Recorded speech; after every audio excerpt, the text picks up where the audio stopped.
கர்த்தருடைய பரிசுத்த நாமத்துக்கு மகிமை உண்டாவதாக. கர்த்தர் நமக்கு இன்னும் ஒரு மாதத்தை கூட்டி தந்திருக்கிறார். அதற்காக நாம் எல்லாரும் ஆண்டவரை துதிக்க வேண்டும்.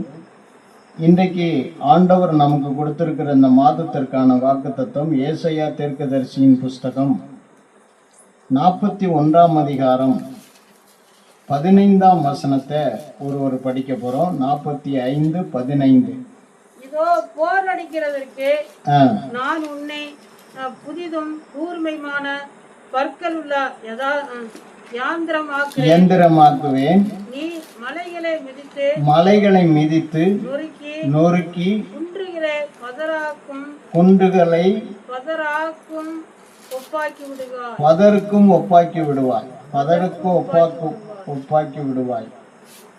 தெளிவா ஒருத்தர் படிங்க. ஏசாயா 41:15 திரும்ப தெளிவா ஒருத்தர். இப்பதான் தேடுற 41:15. இதோ போரடிக்கிறதற்கு நான் உன்னை புதிதும் கூர்மையுமான பற்களுள்ள யந்திரமாக்குவேன். நீ மலைகளை மிதித்து நொறுக்கி குன்றுகளை பதருக்கு ஒப்பாக்கி விடுவாய். அதுவும் தெளிவாக வாசிக்கலாம். இதோ போரடிக்கிறதற்கு நான் உன்னை புதிதும் கூர்மையுமான பற்களுள்ள இயந்திரமாக்குகிறேன். நீ மலைகளை மிதித்து நொறுக்கி குன்றுகளை பதருக்கு ஒப்பாக்கி விடுவாய். அப்ப பாருங்க, இதுல நமக்கு ஆண்டவர் என்ன வாக்குத்தத்தம் கொடுக்கிறாருன்னா, நீ நொறுக்குவாய். அதான் வாக்குத்தத்தம். நாம் இந்த நாட்களிலே நொறுக்க போகின்ற ஒரு 7 விஷயங்களை வசனத்தின் அடிப்படையில் வசனத்தை மாத்திரம் சொல்லி நாம் ஜெபிக்க போகிறோம். இதுவரைக்கும் நம்மளை எத்தனையோ காரியம் நொறுக்குச்சு, எத்தனையோ சூழ்நிலைகள் நம்முடைய இருதயத்தை நொறுக்குச்சு, நம்முடைய சிந்தையை நொறுக்குச்சு, நம்முடைய பலனை நொறுக்குச்சு. ஆனால் ஆண்டவர் இந்த மாதத்தில் நமக்கு கொடுக்குற வாக்குத்தத்தம் என்னன்னா, நீ நொறுக்குவாய், மலைகளை மிதித்து குன்றுகளை நொறுக்குவாய். நொறுக்கி என்று எழுதப்பட்டிருக்கு. நமக்கு ஆண்டவர் நொறுக்கும் பலனை கொடுப்பார். அல்லேலூயா. முதலாவது சங்கீதம் 72:4 ஆண்டவர் எதை நொறுக்குவேன்னு சொல்றாருன்னா, இடுக்கண் செய்கிறவர்களை நொறுக்குவாய் என்று எழுதியிருக்கிறது. அல்லேலூயா. இடுக்கண் செய்கிறவர்களை நொறுக்குவாய். அப்ப நமக்கு யாரெல்லாம் இடுக்கண் செய்கிறார்களோ அவர்களை நொறுக்கும்படி கர்த்தர் நமக்கு பலன் தருவார். அல்லேலூயா. நொறுக்கிறதா இருந்தா ஒண்ணுமில்லாம அவங்கள நொறுக்கி போடுறதில்ல, அவங்களுடைய இடுக்கண் செய்யும் அந்த சிந்தையை நொறுக்கி அவர்களை தேவன் பக்கமாக இழுத்து கொள்ளும்படியான ஒரு பலனை நமக்கு ஆண்டவர் தருவார். அல்லேலூயா. அதே போல இன்னொரு வசனத்தை நாம் படிப்போம். நீதிமொழிகளின் புத்தகம் 15ஆம் அதிகாரம் அதனுடைய 4ஆம் வசனத்தை நாம் பார்க்கும்போது, நாவின் மாறுபாடு ஆவியை நொறுக்கும் என்று எழுதப்பட்டிருக்கு.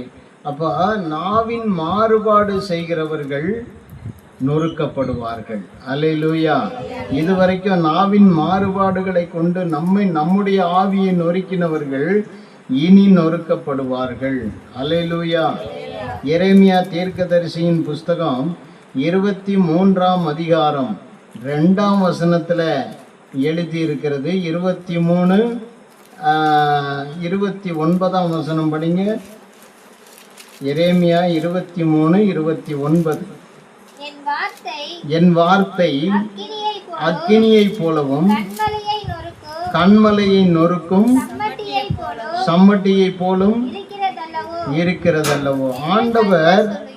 ஆண்டவர் தம்முடைய வார்த்தையை நமக்கு கொடுத்திருக்கிறார். அந்த வார்த்தையை கொண்டு நாம் என்ன செய்ய போறோம்? கண்மலையை நொறுக்க போறோம். வார்த்தையை கொண்டு என்ன செய்ய போறோம்? கண்மலையை நொறுக்க போறோம். கண்மலையை நொறுக்கும்படியான பலனை கர்த்தர் நமக்கு ஆண்டவர் கொடுக்கிறார். அல்லேலூயா. அடுத்தபடியாக எரேமியா 51ஆம் அதிகாரம் 20ஆம் வசனத்தில் நாம் பார்க்கும்போது அதில் அந்த வசனத்தினுடைய பிற்பகுதியில், நீ எனக்கு தண்டாயுதமும் அஸ்தராயுதமுமானவன், உன்னை கொண்டு ஜாதிகளை நொறுக்குவேன் என்று எழுதியிருக்கு. உன்னை கொண்டு ஜாதிகளை நொறுக்குவேன். அப்ப ஜாதிகள்னா யாரு? பலத்த ஜாதிகள், எதிர்க்கும் ஜாதிகள், பலவிதமான சத்துரு ஜாதிகள், பலவிதமான துன்பத்தை கொடுக்கும் ஜாதிகள், பிசாசுகளில் பலவிதமான ஜாதிகள், எல்லா ஜாதிகளையும் நொறுக்கும்படியான தண்டாயுதமாக கர்த்தர் நம்மை வைத்திருக்கிறார். நாம் இந்த மாதத்தில் என்ன செய்வோம்? ஒழுங்கா ஜெபத்தில் வந்து கலந்து கொண்டோமானால் மீதி இருக்கிற இந்த 10 நாள் ஜெபத்தில் நாம் சரியாக கடைபிடித்து ஆண்டவரிடத்திலிருந்து பெறப்போகிற வல்லமை கொண்டு நாம் என்னத்தை நொறுக்க போகிறோம்? ஜாதிகளை நொறுக்கும் பலனை கர்த்தர் நமக்கு கொடுக்கிறார். அடுத்தபடியாக எரேமியா தீர்க்கதரிசியின் புஸ்தகம் 51:21 படிக்கும்போது, 51:21 படிங்க. உன்னை கொண்டு குதிரையையும் குதிரை வீரனையும் நொறுக்குவேன். அப்போ குதிரை வீரன் அப்படின்னா இந்த உலகத்தை நம்பி இருக்கிறவர்கள், மாம்சத்தை நம்பி இருக்கிறவர்கள், உலகத்தினுடைய பலத்தையும் பணபலத்தையும் பதவி பலத்தையும் தன்னுடைய சொந்த சுய பலத்தையும் நம்பி இருக்கிறவர்கள் தான் குதிரைகள். அல்லேலூயா. அடுத்தது குதிரை வீரன் யாரு?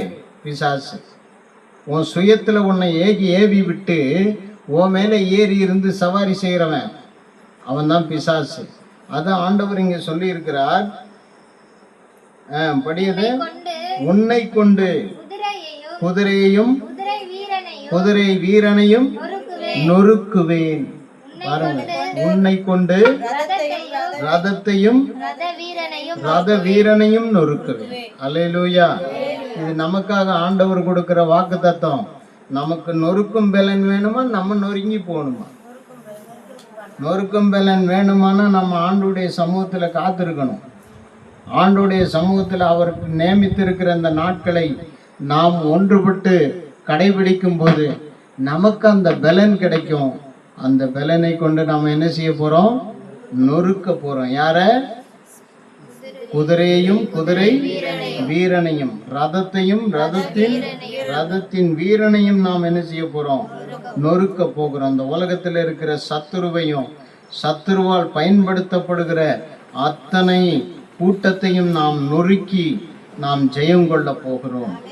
அல்லேலூயா. அடுத்தது யாத்திராகம புத்தகம் 15ஆம் அதிகாரம் 16ஆம் வசனம் படிங்க. 15-16. யாத்திராகமம் 15-16. பயமும் திகிலும் அவர்கள் மேல் விழும். கர்த்தாவே, உமது ஜனங்கள் கடந்து போகும் வரையும் ஜனங்களை கடந்து போகும் வரையும் அவர்கள் உம்முடைய புயத்தின் மகத்துவத்தினால் கல்லை போல அசைவற்றிருப்பார்கள். யாத்திராகமம் 15:6 படிங்கம்மா. 15:6. கர்த்தாவே, உம்முடைய வலதுகரம் மகத்துவம் சிறந்திருக்கிறது. உம்முடைய வலதுகரம் பலத்தினால் மகத்துவம் சிறந்திருக்கிறது. கர்த்தாவே, உம்முடைய வலது கரம் பகைஞனை நொறுக்கி விட்டது. அல்லேலூயா. ஆண்டவருடைய வலது கரத்தை நம்பி இருக்கிற நமக்கு ஆண்டவர் சொல்லுகிறார், ஆண்டவருடைய வலதுகரம் பகைஞனை என்ன செய்கிறது? நொறுக்கி விட்டது.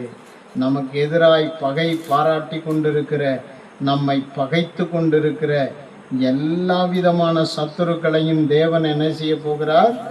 நம்மை கொண்டு நொறுக்கி போட போகிறார். அல்லேலூயா. நமக்கு எதிராக எதெல்லாம் பகையா இருக்கு, நல்ல யோசனை பண்ணி பாருங்க.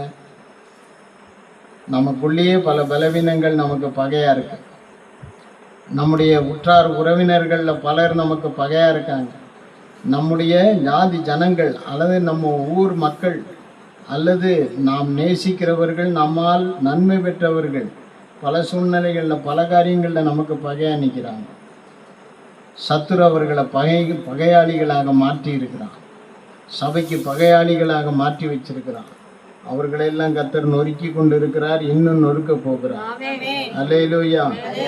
7வது 24 என்னாகமம் 24ஆம் அதிகாரம் 8ஆம் வசனம் படிங்க. என்னாகமம் 24:8. இதை நம்ம சொல்லி இதை தியானித்து முடிக்க போகிறோம். என்னாகமம் 24:8.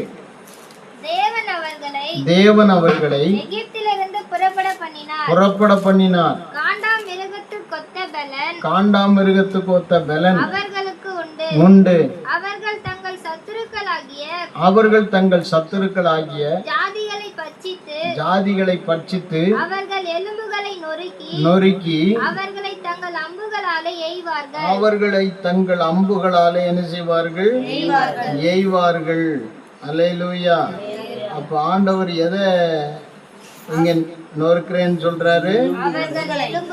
எலும்புகளை. யாருடைய எலும்புகளை? சத்துருக்களின் எலும்புகளை. அல்லேலூயா. எலும்புகளை நொறுக்கி அப்படின்னு எழுதியிருக்கு. அல்லேலூயா. அல்லேலூயா. இவ்விதமா தேவன் நம்மை கொண்டு என்ன செய்ய போகிறார்? நொறுக்க போகிறார்.